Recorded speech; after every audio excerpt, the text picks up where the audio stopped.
What's up guys, it's Friday today, day off natin. So dumating na yung parcel ng ating kotse. Yun. So binilang ko kasi ito ng central lock mechanism. Ito pala. Ito. Kasi yung central lock niya na to, hindi na gumagana. So napagtripan ko since day off ko ngayon, kung kaya ko siya igabit. So basic lang pala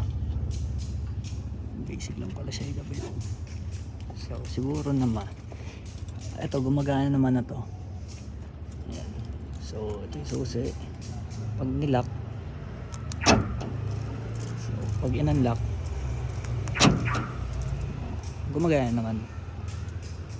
So hindi ako nagkakabit ng central lock, nag DIY lang.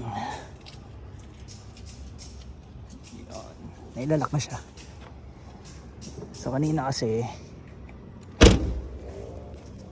pagka ganyan,